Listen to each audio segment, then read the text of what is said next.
Welcome to the Workman Song Channel. I'm your friendly neighborhood Sean McMahon. It is Mystical Monday. Hope you had a wonderful Easter. Christ is risen indeed. Christa Anesti. I always forget. I hope the content I'm offering is supporting your walk of faith in some way. Please like the content, please subscribe, turn on the notifications if you want to get in and be part of the normal circulation here. So some of you reach out to me and say, hey, thanks for your studies.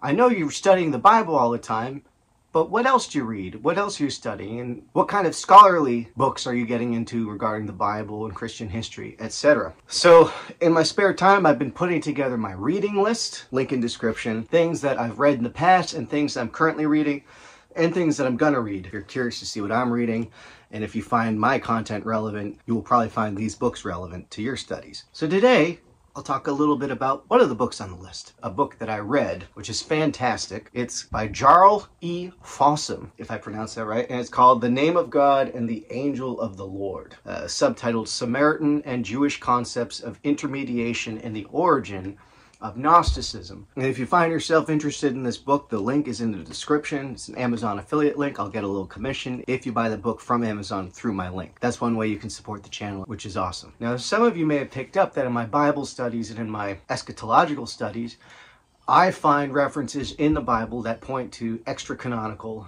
that is extra-biblical, albeit Hebrew prophetic, writings. That's called the Apocrypha, including the newly discovered Dead Sea Scrolls. There's also another category of apocryphal writings that are Christian. Some would say heretical, but nonetheless I find them fruitful to study, and that's what are often called the Gnostic writings, which we didn't know much about until very recently. Until the 20th century, most of what we knew about the Gnostic writings and the Gnostics themselves was limited to the testimony of people like Saint Irenaeus, Hippolytus, Epiphanius, because they would write against the Gnostics. They wrote fantastic works against heresies, and I highly recommend you check those out, because they went into a lot of detail about what the Gnostics believed, or at least what they thought the Gnostics believed, or potentially what they wanted us to think the Gnostics believed, or more specifically what they wanted their contemporaries think about what the Gnostics believed. You know how it goes, right? But in the 1940s, a discovery was made in the caves of Egypt. And that discovery was a boatload of Gnostic writings. And actually, it turns out that a lot of these writings aren't as quote-unquote Gnostic as we thought. It turns out that a lot of them are rich with Hebraic prophetic imagery, and even deeper than that, Hebraic temple theology, to borrow a term from Margaret Barker, one of my favorite theologians, and we'll talk about her books in another time. Well, this book gets into some of that stuff, and I want to note the subtitle, Samaritan and Jewish Concepts of Intermediation and the Origin of Gnosticism. So it covers the Samaritans, the Jews, and the Gnostics. So what do the Jews and the Samaritans and the Gnostics have in common, right? Especially when we're often told that the Gnostics believe in what's called a Demiurge, which is to say a creator God who's not actually God the Father of Jesus Christ. Well, obviously that idea would just make everything all higgledy-piggledy, because we're told that the Christian Trinity, Father, Son, Holy Spirit, Jesus is the Son of the Father is the God of Israel, Yahweh. Oh, it's not quite that simple when you get into the source material, because it turns out Jesus might be Yahweh. The Father might be El Elyon, or if you're Gnostic, none of these categories apply to the Son or the Father. They're higher entities or aeons. The Holy Spirit is someone who would have never had anything to do with the Demiurge, creator of this world, or the ruler of Israel, who is sometimes a completely different being from the creator of this world, but other times is the same being, or at least a different phase or mode or emanation or offspring. I mean, there's being after being after being, and emanation and emanation, and aeon listed in these wild hierarchies of being, whether it's angelic hierarchies or whatever. And yet, in spite of this, the Gnostics still held that there was a trinity of Father, Son, and Holy Spirit. Give or take. Oh my God, it gets so confusing. So there you go. Now, it's been argued by many scholars that the origin of this Demiurge concept is amongst the Gnostic Christians who are maybe influenced by the Greeks, because of course Plato writes about the Demiurge.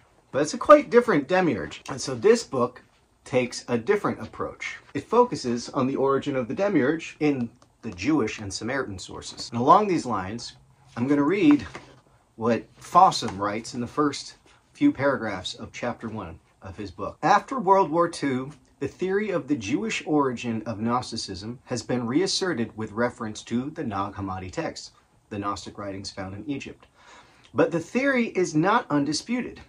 Hans Jonas, who still adheres to the view of it's a German word, but it's translated school of religion, school of thought, which found the essence and origin of Gnosticism in a pre-Christian mystery school. He uses a German word there, but he means mystery school of Babylonian and or Iranian derivation, maintains that Gnosticism shows an antagonism to the Jewish people as a whole, a kind of metaphysical anti-Semitism, which precisely the sources most lavish in the use of Jewish motifs, at the same time the most archaic ones, events. By the way, I am ethnically Jewish, and when I was studying Gnosticism before I became a Christian, because I was averse to Christianity, I definitely noticed this type of stuff, and I thought, ooh, this is kind of sketchy, until I became a little more comfortable with it, because I started seeing how Hebraic it was, and I started thinking, how could this possibly be this Hebraic and yet also be anti-Semitic? It might have to be one or the other. There might be something else going on here. If this is correct, it would be hard to explain how Gnosticism could have developed from Judaism. Jonas cites the figure of the Demiurge as a prime testimony to his thesis, since the Demiurge, quote, often is a clearly recognizable caricature of the Old Testament God, a parody of the biblical creator, quote. Jonas is right that the Demiurge is, quote, a Gnostic symbol of the first order. In his general conception, he reflects the Gnostic contempt for the world, unquote. The opposition between the highest God and the Demiurge is the theological metaphysical correlate to the ontological and anti-cosmic dualism of Gnosticism. The Demiurge's, quote, place may be taken by a plurality of powers, e.g. the collective seven, but the complete absence of any such symbol for an inferior or degraded cause of the world, or of its particular order, or of its matter, would make one greatly hesitate to accept a doctrine as Gnostic, unquote. And here's the key paragraph in the first chapter here. The figure of the Demiurge thus presents the greatest obstacle to the theory of the Jewish origin of Gnosticism. This is acknowledged by G. Quispel, a prime champion of this theory in our time. Quote, it seems to me that the real issue is this. Most Gnostics were against the Jewish God who created the world and gave the law. Is it possible that this doctrine is of Jewish origin? This problem has not been discussed until now. Even those who do not accept that many Gnostic views are to be derived from Judaism seem to have avoided this theme, unquote. And here's the key sentence of the key paragraph in the first chapter. The main objective of the present work is to demonstrate that the concept of the Demiurge derives from Judaism. Now, this is how much I like this book. I don't know if you see all the dog ears. If I dog ear a lot on the top, it's one thing. If I also dog ear a lot on the bottom, it's another. This is a fantastic book. It's so full of information. One of my favorite things about this book is how it illustrates the broad spectrum of beliefs and theology amongst the Hebrew people. Now, when we're reading the Old Testament and when we're reading the New Testament as Christians, we often think that what we're reading about is a story of the Jews or Judaism or the Jewish people. And so it becomes a little troubling in the Gospel of John, for instance, when the Jews are kind of spoken of, when the Jews are kind of demonized, it seems. If you've run into that problem, this book is going to help you understand what exactly is meant by the term Jews. Honestly, it helps me as an ethnic Jew understand what it means that I'm an ethnic Jew, how my people got that name, why they held on to it, where the name originated, because some of you may have noticed the word isn't used in the earliest books of the Bible. It comes in later, because technically it only applies to one tribe of the entire people of Israel. It'll help you understand that that term in the New Testament was mostly used to refer to the stewards and members of the Second Temple spiritual tradition. But that was most definitely not the only spiritual tradition amongst the Hebrew people. And that's a very significant fact about the cultural matrix that birthed Christianity. There's a First Temple spiritual tradition where all of the Hebrews in their 12 tribes were united under King David. And of course, that unity didn't last, and some of them broke away. Some of them in the north, in the kingdom of what became Israel, well, they were known as Samaritans. By the way, Jesus is accused of being a Samaritan because Galilee of the Gentiles, where Jesus, the Galilean, was from, was up here in the north. And then south was Samaria. And then south of Samaria was Judea, where the Judeans, aka the Jews, were. So you can imagine Jesus coming from a place north of Samaria down to Jerusalem to preach is going to look a lot like a Samaritan, especially if he's teaching things that are contradicting the Judaic way of looking at things, the Jewish way of looking at things. Jewish, aka Judean, Second Temple religious establishment whose heart is in Jerusalem and Judea, aka a regional temple cult religious power structure. Not to be confused with the other regional tribal temple cults, such as the one in Samaria, which had a different temple in a different mountain. Or let's say the folks who left us the Dead Sea Scrolls, who had their own priesthood. You get in the lay of the land, there's lots of different people in lots of different groups with lots of different things going on. This book is going to help you understand that. The other thing that this book is going to help you understand, and it's the prime purpose of the book, is what is going on in the Old Testament and all the related writings that are not in the Old Testament. When you have this situation where a man appears who is called a messenger of Yahweh, or when an angel of Yahweh appears, and then later in the same passage, that angel or that man is called Yahweh himself. It also gets into the other names of God, El Shaddai, right? Because Moses goes to the burning bush and he is told, "Hello, Moses, I am Yahweh. I am the God of Abraham, Isaac, and Jacob. But they didn't know me by the name Yahweh. They knew me by the name El Shaddai." You know, in those stories where three men appear to Abraham and two of them destroy Sodom and Gomorrah and one of them is just straight up Yahweh. Or like the story when Jacob straight up wrestles with a man who is also somehow Yahweh. Genesis 32:30.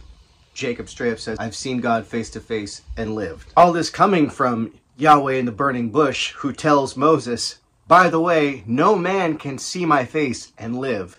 Although later, Judges 6, Gideon sees the face of God, but it's okay, he'll live too. And then later in the Old Testament, it says that nobody saw God up on Mount Sinai, even though it said earlier that pretty much everyone did. What's going on? And then there's El Elyon, right? Melchizedek in the book of Genesis goes out to meet Abraham. Melchizedek, which means king of righteousness.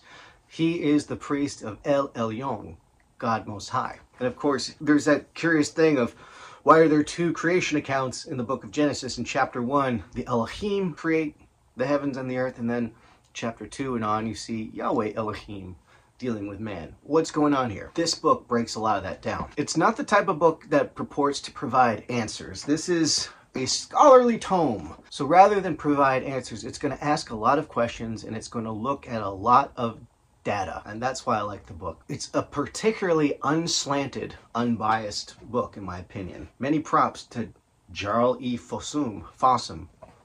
Again, the book is The Name of God and the Angel of the Lord. Samaritan and Jewish Concepts of Intermediation and the Origin of Gnosticism. So the link to the book is in the description. It's an Amazon affiliate link, so I will get a little commission if you choose to buy the book. If you couldn't tell already, I highly recommend it. It was mind-blowing, and I'm still processing all the data that good old Jarl here just threw at me in this book's 350, 400 pages if you count the index. All right, guys, that just about does it. Happy Monday. Enjoy your week. Until next time, may God be with you. If you have any questions about the book or even just questions about this subject matter, drop them in the comments because I'm all about this stuff. All right. God bless. Thanks for listening.